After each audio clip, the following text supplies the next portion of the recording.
Welcome to Cheater Secrets. Today's story begins with a marriage that once looked steady from the outside, until one quiet night changed everything. Before that night, Jennifer and I had been married for 8 years. We weren't perfect, but we were consistent. Our life had a rhythm. Coffee at 6, bills every Sunday, a movie every Friday. She loved structure, and I found peace in keeping it that way. But somewhere along the way, the silence between us stopped being comfortable. It wasn't shared quiet anymore, and it was distance. Our conversations turned into small talk. How was work? Busy. You okay? Fine. We sounded normal, but there was nothing real behind it. Then came the changes, the late nights, the unfamiliar perfumes, the smiles that didn't reach her eyes. I convinced myself it was temporary, but deep down I already knew better. At 3 a.m., I heard the front door unlock. The sound was too careful, too quiet. I stayed still, eyes open, listening as the lock turned again and heels softly touched the floor. Jennifer slipped inside, thinking she was silent, but I heard everything. Her exhale, the soft thud of her purse, the hesitation before moving down the hallway. "Long night?" I asked, my voice calm in the dark. She froze. "Oh, Liam, you're awake." "Barely." "Everything okay?" "Yeah, just ran late with some co-workers." Her tone was steady but too practiced. I nodded even though she couldn't see me. The scent reached me before she did, something floral, expensive, unfamiliar. Not the perfume I'd given her last Christmas. She brushed past the doorway and went straight to the bathroom. When the light came on, I caught her reflection in the mirror. Messy hair, smeared lipstick, empty eyes. The shower started and I just stared at the ceiling. The water ran too long, like she was trying to wash something away. When she finally returned to bed, she whispered, "Don't start, Liam, I'm tired." I said nothing. "Good." She turned away, pulling the blanket up to her shoulder. Within minutes, she was asleep. I lay there staring at the back of her head, feeling nothing. No rage, no heartbreak, only a cold, simple thought that cut through everything. This marriage ended quietly tonight. I got up and went to the kitchen. The house looked the same, but it already felt empty. That's when the plan came to me. Calm, clear, final. No yelling, no tears, no begging. By morning she would know. I began to pack. Every item I folded carried a memory, each one smaller than the truth between us. I started with the clothes she wore on her late nights, the red dress from her supposed team dinners, the overpriced jacket she claimed was on sale. I folded everything neatly. No anger, just order. By 7 a.m., 2 suitcases sat by the door. Her favorites. I poured another cup of coffee and opened the blinds. At 8:05, her phone buzzed from the bedroom. A few seconds later, her groggy voice called out, "Liam, why is it so bright in here?" "Coffee's ready," I said. She walked out, hair tied up, eyes half closed, offering a sleepy smile. "You're up early. What's going on?" "Nothing," I said evenly. Her eyes followed mine to the door. The smile disappeared. "What's that?" "Your things," I replied. "You're leaving in 10 minutes." She blinked. "You're joking." "I'm not." She laughed, short, nervous, too loud. "This is insane, Liam. Are you serious?" "Completely." Her voice shook. "You think I cheated?" "I don't think," I said quietly. "I know enough." Tears welled up, and for a moment she looked like she might confess, or lie again. "But she didn't. Please, Liam, can we talk?" "There's nothing left to say." I opened the door. She hesitated, clutching her phone like a lifeline, then stepped outside. When the car disappeared down the street, the silence that filled the house felt thick and alive. I closed the door and stood still. At 10 a.m., my phone buzzed. Her name flashed on the screen. I let it ring. A moment later, it rang again, this time from her friend Olivia. I almost ignored it until I accidentally picked up. Jennifer's voice came through first, shaky and fast. "Olivia, he packed everything." Just like that. "He didn't even yell." "What did you expect, Jen?" Olivia's tone was sharp but low. "You've been pushing it for months. You knew this would happen." "I thought I had more time," Jennifer said, her voice breaking. Theodore said, "I froze, Theodore." Olivia cut in. You mean your project manager? That name was all I needed. I'd seen it before, in her calendar reminders, her work dinners, those late-night meetings that never matched her schedule. Jennifer's voice cracked again. He told me he'd end things soon. I just didn't think Liam would find out first. The line went dead.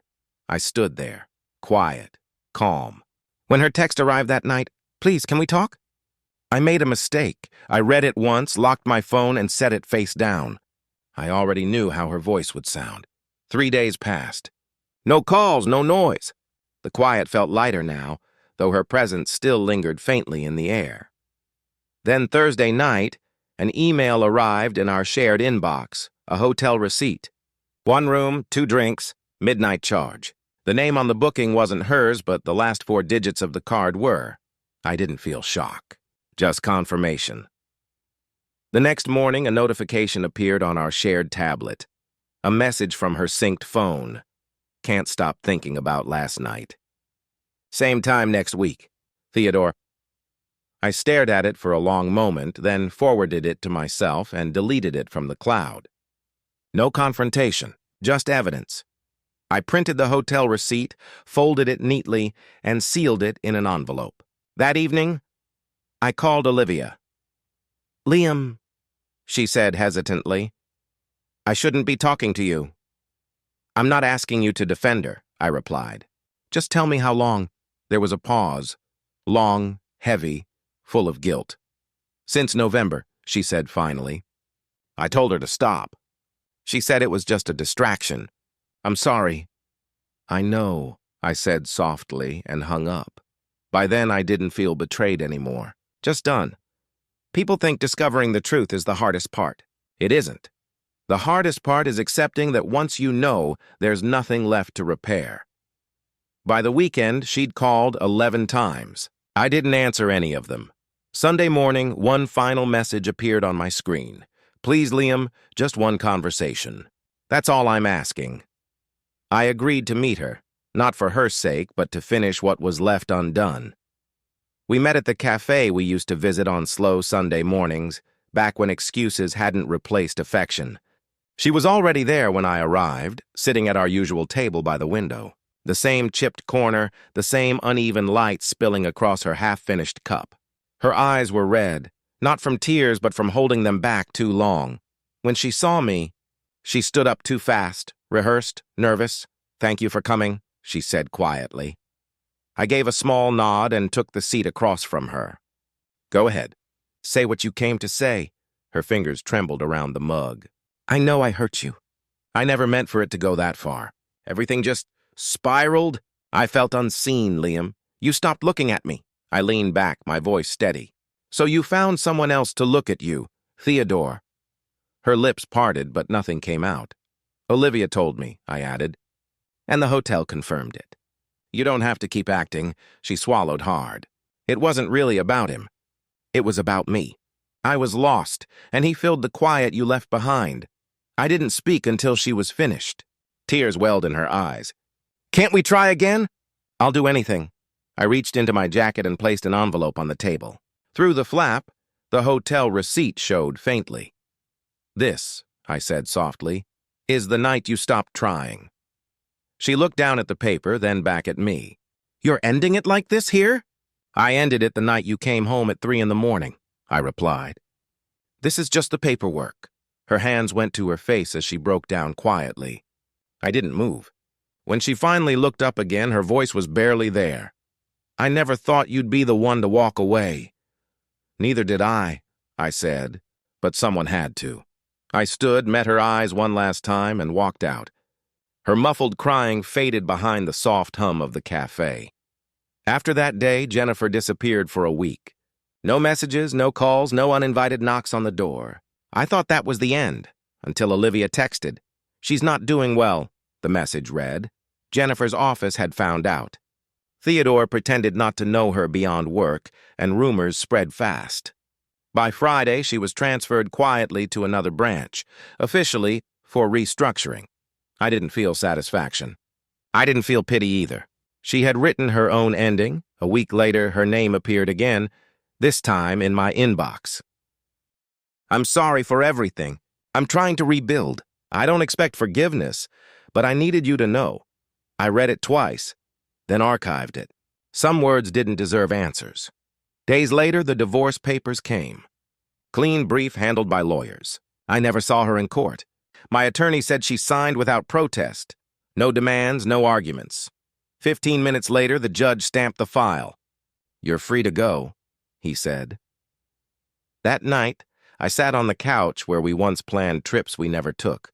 The room looked unchanged, but the air felt lighter. I walked through each room, quiet and calm. Her presence lingered, but it had no weight anymore. Before bed, I opened the window. Cool air drifted in. Somewhere down the street, a car door closed, and for a moment, I thought of that first night. The key turning softly, the scent of someone else's perfume. This time, I smiled. The sound didn't hurt anymore. Months passed quietly. I built new routines. Early mornings, long runs, fixing things around the house. Each small repair felt like reclaiming a part of myself. Jennifer stayed silent until spring. One evening, a message appeared on my phone. "I saw you at the market. You looked different.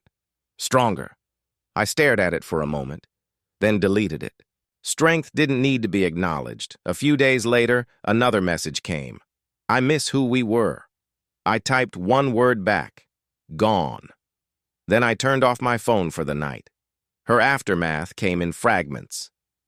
Olivia mentioned she'd moved into a small apartment near the river. She was seeing a therapist, trying to start over.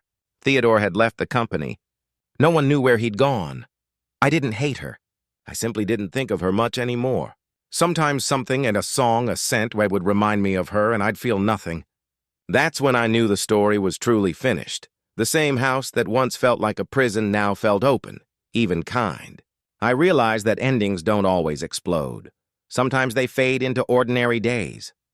Later that night, my phone buzzed again. I didn't even look. I already knew what peace looked like, and it wasn't found in the past. Autumn arrived early that year. The mornings cooled, and the sunlight softened through the curtains. Life settled into a quiet rhythm. Steady, simple, peaceful. Jennifer's sister called once. "She's moving," she said. "New city, new job. She wanted you to know she's sorry." "I hope she finds peace," I replied. And I meant it. A few weeks later, an envelope showed up in my mailbox. No return address. Inside was a photo from our wedding day. On the back, written in her handwriting, "I hope you remember the good parts, too."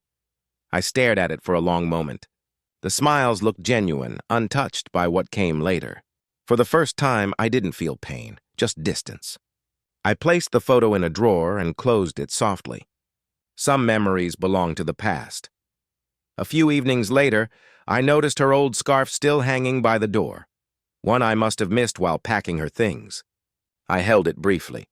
No scent, no feeling, just fabric and memory. I opened the window and let the wind take it. It drifted away slowly, disappearing beyond the fence, quiet, weightless. The same way she'd left, the same way I stayed. I locked the door and turned off the lights. The sound of the bolt sliding into place reminded me of that night. The careful turn of a key at 3 a.m.